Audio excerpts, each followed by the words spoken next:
නතර වී තිබූ මධ්‍යම අධිවේගී මාර්ගයේ වැඩ කටයුතු අද ජනාධිපතිතුමන්ගේ ප්‍රධානත්වයෙන් ආරම්භ වුණා. නීතියේ විධානය ආධිපත්‍යය තහවුරු කරන්න ඕනේ. අපි දන්නා අපේ රටේ නීතියක් තිබුණා. තෝරු මියුරු බේරෙන ආල්මැස්ස කොටුවේ. එම නීතිය. අපි නීති ඉදිරියේ හැමදෙනාම සමානයි කියන සංකල්පයට පනපවු. ඒ නිසා කවුරුත් නොහිතපු තැන්වලට කවදාවත් නීතිය ළඟා වෙන්නේ නැයි කියලා කල්පනා කරපු තැන්වලට හැමදාම Taman නීතියට වඩා උඩින් ඉන්නවා යයි කියලා කල්පනා කරපු පිරිස් වෙත නීතිය ළඟා වෙනවා. මතක තබා ගන්න. එය කවර බලවේගයකටවත් ආපහු හරවන්න බෑ. නීතියට සෑම පුරවැසියම යටත් කළ යුතුයි. අපි ස්ථාවර රාජ්‍යයක් නිර්මාණය කරන්න. නීතියේ බිඳවැටීම මේ දේශපාලන සංස්කෘතියේ පිරිහීම විසින් අපේ රට විශාල ගොදුරක් බවට පත් කරා. සන්නද්ධ පතල් සන්නද්ධ සංවිධානාත්මක අපරාධ කල්ලි. සමහර විට මේ සංවිධානාත්මක අපරාධ කල්ලි අපිට මේ මතු පිටින් තිබෙන රාජ්‍ය හා සමාන කළු රාජ්‍යයක් නිර්මාණය කරනවා. කළු රාජ්‍ය. ඔවුන්ට අවියායුධ ලැබෙනවා. නීත්‍යානුකූල හමුදාවන් විසින්. ඔවුන්ගේ කුඩු ප්‍රහාණය කරනවා. මේ මැඩ පැවැත්වීම සඳහා ඉන්න පොලිසිය විසින්. ඔවුන්ට රැකවරණය දෙනවා. මේ මැඩ පැවැත්වීම සඳහා ප්‍රතිපත්ති මේකඟතාවය ඇතින දේශපාලන අධිකාරිය විසින්. ඔවුන්ට නීති විරෝධී පාස්පෝර්ට් හදලා දෙනවා. නීති විරෝධී පාස්පෝර්ට් වැළැක්වීම සඳහා තිබෙන ඉමිග්‍රේෂන් එක විසින්. ඔවුන්ට මෝටර රථ ලියාපදිංචි කරලා දෙනවා. නීත්‍යානුකූල මෝටර රථ ලියාපදිංචි කිරීම සඳහා තිබෙන ආයතන විසින්. ඔවුන්ට නීතිය රැකවරණයත් එම ආයතන විසින් ලබා දෙනවා. ඒ නිසා මේ මතු පිට තිබෙන රාජ්‍යයට සමාන යටිබිම්ගත රාජ්‍යයක් මේ සංවිධානාත්මක අපරාධ කල්ලි. එය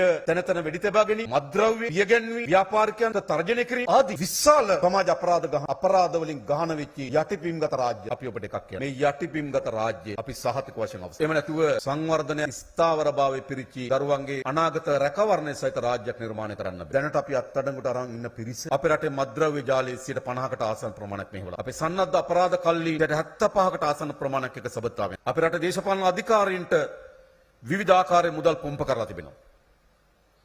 සමහර മന്ത്രിවරු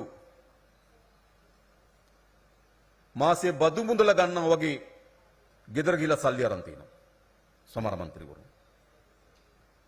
සමහර ඇමතිවරු මාස්පතා ගෙදරට ගෙන්නගෙන තිනවා. එළිදරව් වෙලා තිබෙනවා. ඒ කියන්නේ මොකක්ද? මේ සන්නද්ධ සංවිධානාත්මක අපරාධ කණ්ඩායම් අපේ රටේ විශාල සමාජ ව්‍යසනයක් නිර්මාණය කරලා තිබෙනවා. අපි ඒක මැඩ පවත්වනවා.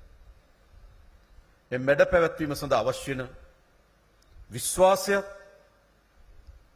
අභියෝගයත් අපේ පොලිස් දෙපාර්තමේන්තුව ඇතුළු ඒ අදාළ නිලධාරීන් බාරගෙන තිබෙනවා. මම උන්ට බේහිණු මේ වෙලාව විශ්වාසවන්ත වෙනවා. ඔවුන් ඒ කාර්ය කරනවා කියන විශ්වාසයක් අපිට තිබෙනවා. අපි කල යුතුයි.